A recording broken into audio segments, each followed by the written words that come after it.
I'm Stefan, the BMW DIY guy, and I'm really excited to bring you this project today. I'm going to be upgrading the front control arms on my BMW F32. This is something you can do also really easily, and the cool thing about this video is that if you're going to do a bushing upgrade like I'm going to do, or even replace your control arms, this video will work for both because it's the same process. You got to take the control arms out. Now before we do that, please click the little subscribe button and the alarm bell. That way you get notifications of my upcoming videos, and I have a ton of things on my workbench and I'm really excited to bring to you across multiple models of BMWs. Now when you look at this, one quick reminder. You should keep in mind you very well may need an alignment check once this is done. When you're looking at changing the geometry or working with the geometry of the front end of your car, you can change your alignment. So also, if it's been a long time, your car may be overdue. So keep that in mind when you do this work. There's a lot of folks that can take their control arms out and put them right back in and really don't feel any change whatsoever in their alignment, and sometimes it can be pretty dramatic. So just keep that in the back of your mind. Now this work is super simple. I'm excited to get the Powerflex bushings in. They have less deflection than the rubber bushings, and it's going to give me a little bit tighter, a little bit more control, and then they're going to last forever. Well, I'm really excited about that. So let's get out to the garage and I can show you how to do this work yourself. Okay, so the car's already set up a little bit, so let's walk through what I've done just so you have an understanding of what's going on so far. So as you can see, the car's up in the air. I actually have all four wheels off, and I just wanted to point that out. And it's simply because I'm changing my wheels. I have some new wheels that I'm putting on. I got some 19s. I'm really excited about that. And you can do this only, bringing one side up at a time, one corner. So you could do this with a single jack and jack stand. Now, I have the Quickjacks, as I've mentioned before. They're a good investment. I would look at them really quite seriously if you do a lot of work out in your garage. It's absolutely worth it. You want to loosen your lugs while your car's on the ground. So take a 17 millimeter socket and loosen up your lugs while your wheels are on the ground, because it's really hard to do once they're in the air. Once you get in the air, you just take your lug bolts out and take your wheel off. Now, the one thing I always want to stress, when you have your car in the air and if you've got a jack, always use a jack stand. Do not bet your life on a cheap hydraulic arm in a jack stand. And even the hydraulic jack, or the Quickjacks, which have a hydraulic arm, have that steel lock right there. So even if the hydraulic system was to fail completely, there's steel holding the whole system up. So make sure to use a jack stand. Now let's take a look at what we're going to do. We're going to replace the bushing on our front control arm. Now you can see it partially here, so let me look forward a little bit. So what you've got, it's this right here. This is your front control arm. There's a big fat bushing at one end, and it comes into a single post behind the hub here, which I'll show when I get an opportunity. But this is what you're going to do, or what you're going to take off, and that's the bushing you're going to get replaced. Now, replacing those bushings can be really, really complicated. It can be hard. I really think the easiest way to do it, so the whole purpose of DIY automotive work is to save yourself some money. Now, if you do this work yourself, you can save yourself shop time of taking these off, getting them replaced, and putting them back on. What I would recommend is, if you have your shop or a local auto shop, press out the bushing. They've got a hydraulic tool, they've got the right cup to press those bushings out. You can burn them out, you can cut them out, you can go through a lot of different things, and I just don't feel comfortable doing that. So I'm actually going to take my control arms off and have my shop press out the bushings. So I'm going to take both control arms out and take the arms down to my shop, and they'll take care of it for me, and then I'll bring it back and install the new bushings. So I'll save myself the shop time of doing the rest of the work myself. So let me get underneath and let me show you what we're looking at, and it's pretty easy to do. All right, here's looking from underneath the car. So here is your front control arm that attaches at this end that I just showed. Comes over and it has a single post that comes down right here. Now there's a couple of ways to take this off.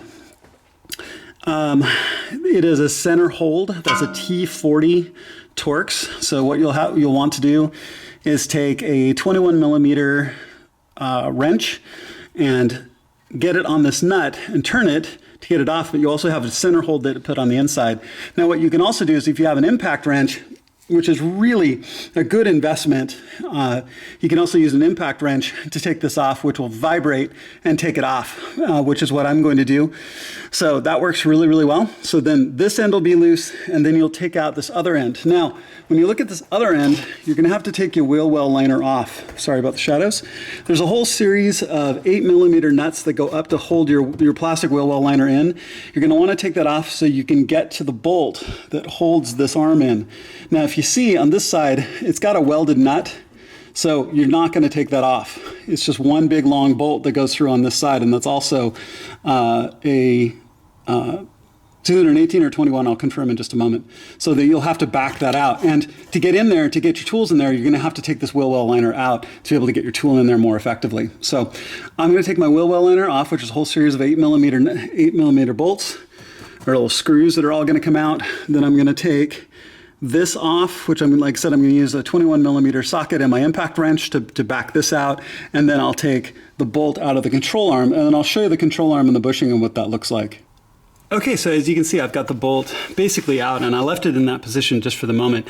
Now, the torque on it isn't very high, so I was able to back it out with a long-handled 18mm ratcheting wrench. So I would have used my impact wrench, which I can do on the other side because I've got a little more space on the other side. These cables are in the way, your power and ground are in the way.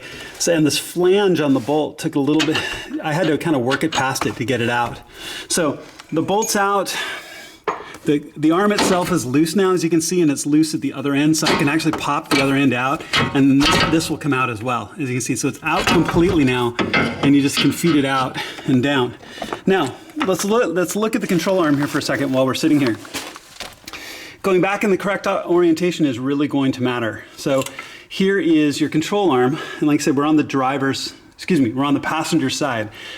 You'll see, when you look at it, that you've got that kind of extra part that sticks out. That's the motor side, and that's going to matter too when you install the new bushing, because the bushing has one orientation when it goes in.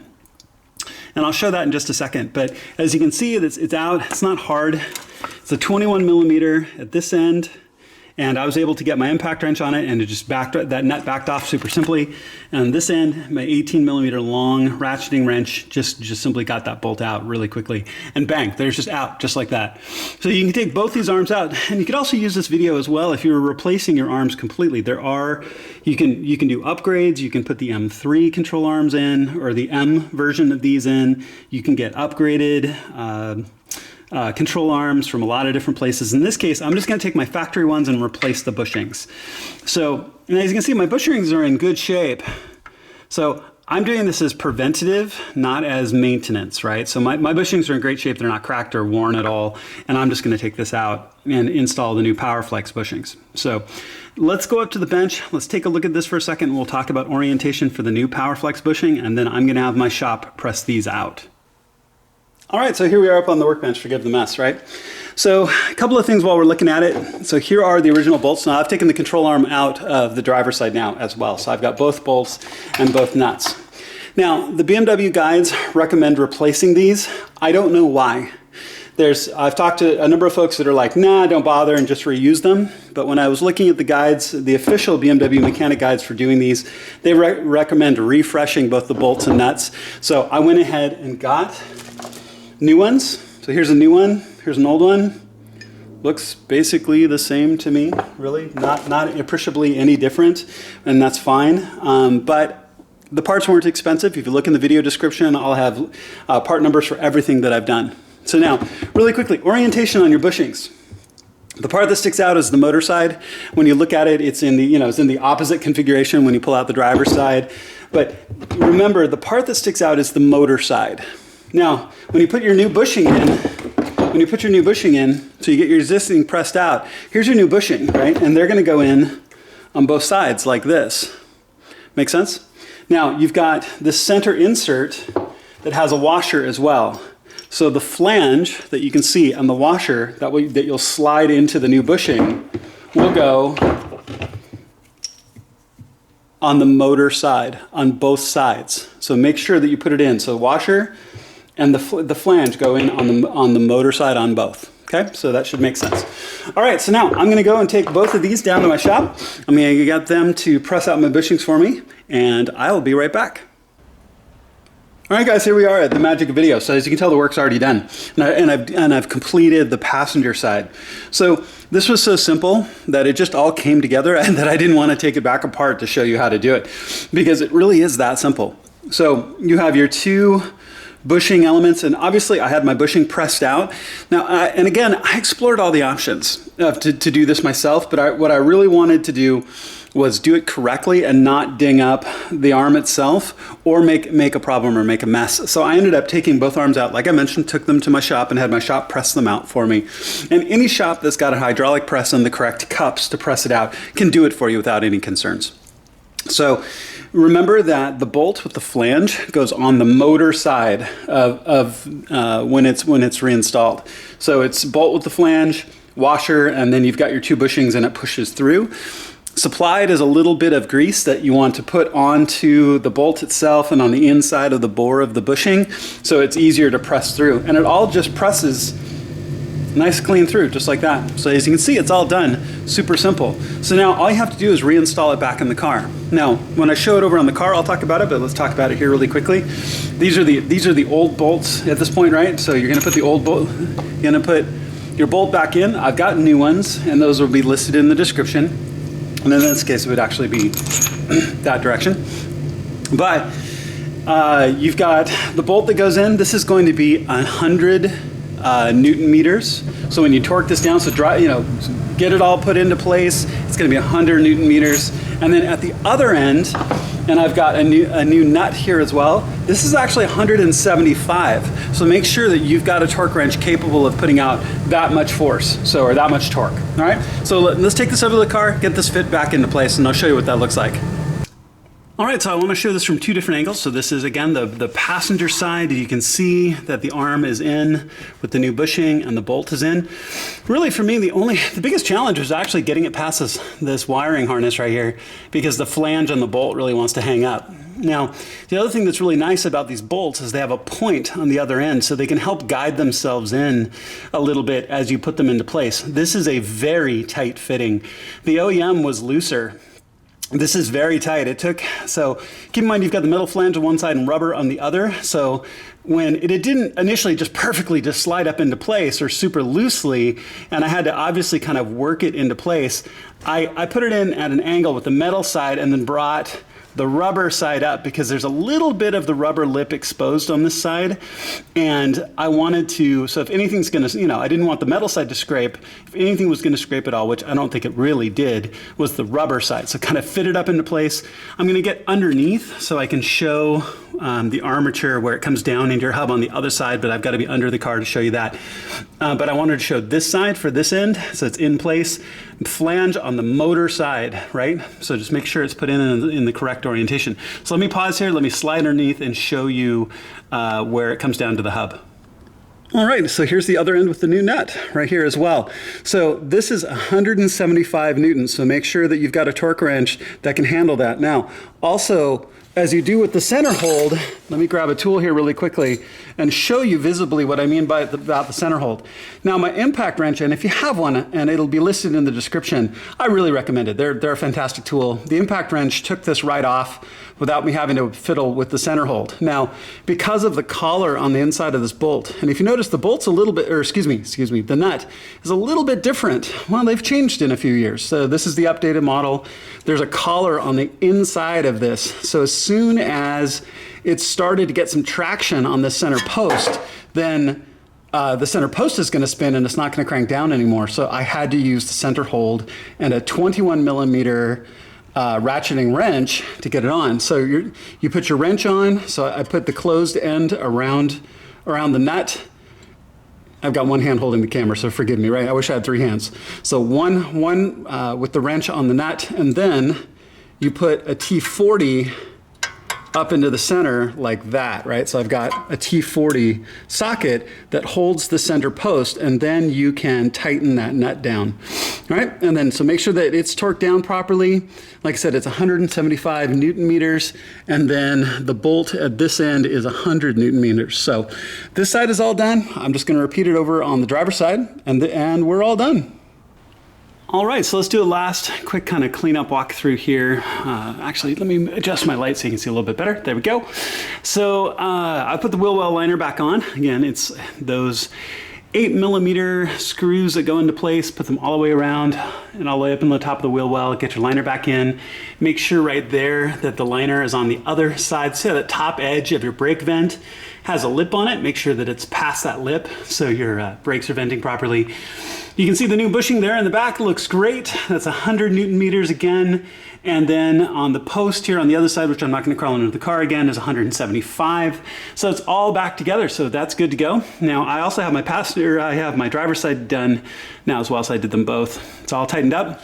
Now, and then last thing as we look at our hub, you wanna put your wheels back on. So hang your wheels while it's in the air. Go ahead and put your lugs back on. And I'm not going to assume you're familiar with this process, so I'll explain it. So put your wheels back on, tighten your lugs down snug in a star pattern, right? So one side, one side, one side, one side, one side across, right? Don't go in a circle. You put them on snug while it's in the air, then put your car on the ground, and then use your torque wrench to 106 pounds for the lugs on an F32. So get your torque wrench out, make sure that they're set properly so you don't have the wheel that's loose. And again, don't go in a circle, go in a star pattern, right? So super easy. I'm gonna get my wheels back on and this is pretty much done. All right, back inside, put all my tools away, cleaned everything up, and actually took the car for a quick drive to see how it feels. Now, in some of the other suspension changes that I've made, I could really feel the difference in the car needed an alignment. I don't feel any differences in this case, so I could probably get away with not getting it done, but I have a local shop I really like, and they'll check it for me really simply. So I'm gonna have them check it to make sure that I didn't do anything to my alignment and won't scrub my tires or cause any problems, you know, long term as I go down that road. So I really want to thank Powerflex. What a fantastic partner and what a fantastic series of products that are going to bring a whole different level of handling and suspension to your car, plus life. These are products that are guaranteed for life and will last a very, very long time, probably longer than you own the car. So thank you so much for watching. I really appreciate it, and I'll see you on my next video.